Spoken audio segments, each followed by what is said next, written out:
I am in beautiful Boulder, Colorado for the next month to support my girlfriend as she trains for the Olympic trials while also getting in my own training as well. Boulder, Colorado sits at over 5,400 feet, making it one of the meccas for high altitude training. As the local legend, I must continue dominating local 5Ks, so today I will be racing the South Boulder Creek Park Run. How will I handle the high altitude? Let's find out.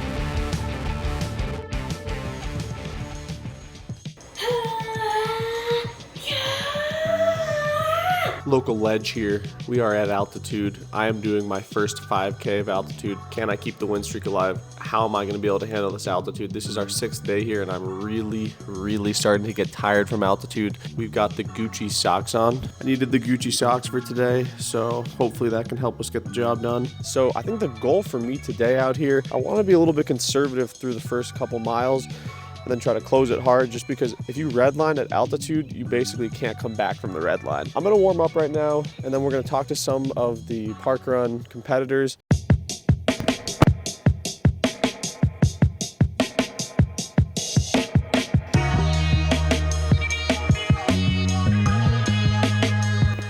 Bring them back from college. After putting on my racing shoes, I had time to interview the meet director. Oh, so I'm just one of the run directors. I helped start it 6 years ago, and I mostly volunteer, but I run occasionally. So we get about 60 or 70 right now, people, finishers, but usually when we first started, we had about 10, and so the first couple of years, it was really low, but we've got a good 60 or 70 crew. Cool, yeah, and do you think that because we're in like Boulder, Colorado, like one of the run capitals of the U.S., it's maybe a more competitive park run? I think it is. I've been to other park runs before, and the ones I've been to abroad, there's tons of walkers usually. One last question. Could you just quickly kind of go through the course? Oh yeah, so it's basically just like a double out and back. So you go to the north, you do a little loop, and then you go south, and it's kind of like a tail. So it's like a lasso basically. You go out that way and then back, and so it's a pretty easy course. As the park run director welcomed everyone, I had one last thing to say.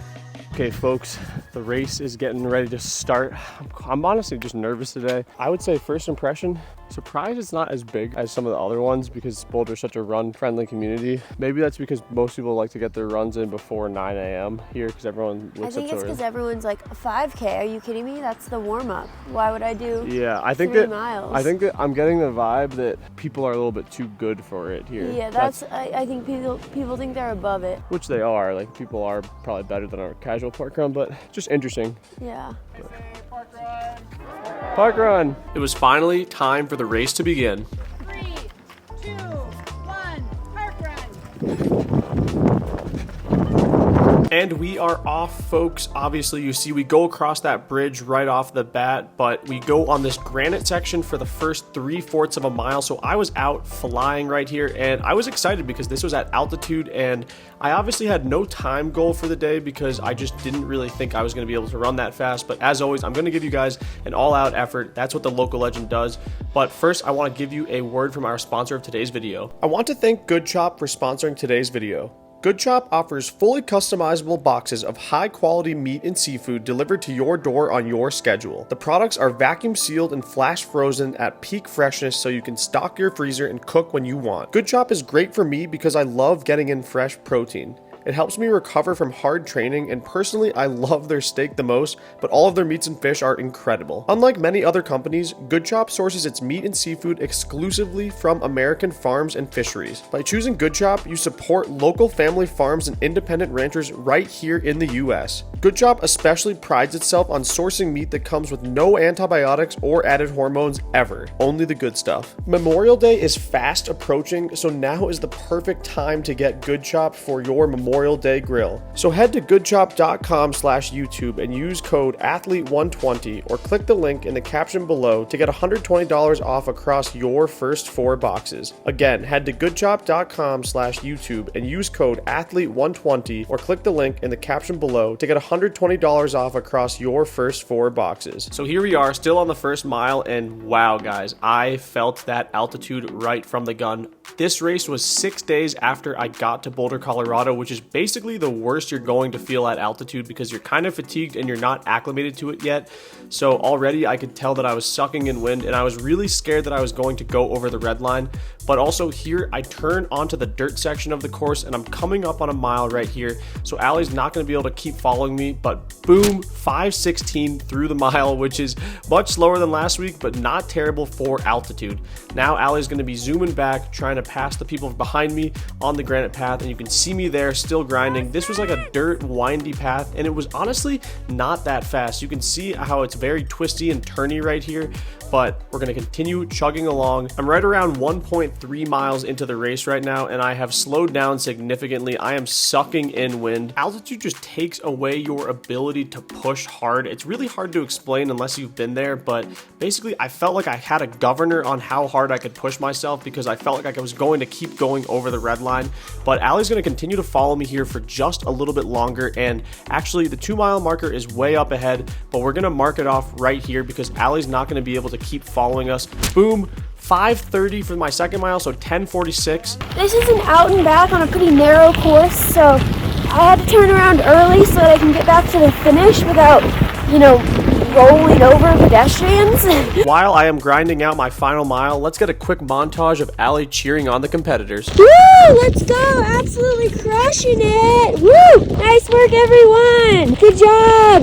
Keep pushing! You're doing great! Nice work!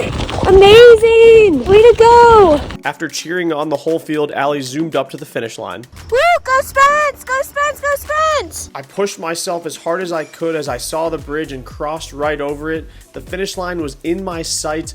What was I going to run, guys? Let's find out. 16:31. Wow, over a minute slower than last week. 16:30. Altitude is no joke. This course is also not that fast because it's so many twists and turns on the dirt.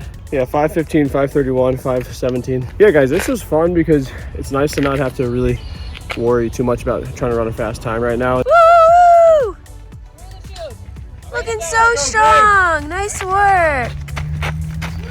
2016 job, on my You're a unofficial beast. clock. After the race, I was able to talk to an 11-year-old named Gabe who was able to get second place. Okay, so I'm here with Gabe. Gabe is a beast. You got second place. Well, do you know what you ran today? I think I did 20 something. I think they said 2018. Yeah. That's incredible. How old are you, by the way? I'm 11. That is insane. He's going to be a star, folks. I also got to chat with this really cool guy named Sam. When we went into lockdown in 2020, one of my friends said, "Hey Sam, we're going to run every day through the pandemic." We said, okay. So 3 of us kept together for 100 days. Then we went through the first anniversary, second anniversary, third anniversary. I'm now at 1,526 days. At 5K every day. Boulder's, it's got to be the run capital of the U.S. It's absolutely beautiful here. Okay, folks, that was it. 16:30 here at the South Boulder Creek Park Run. We've got plenty more Boulder content coming. I might even do the Boulder 10K. We'll have to find out, though, and we'll see you soon.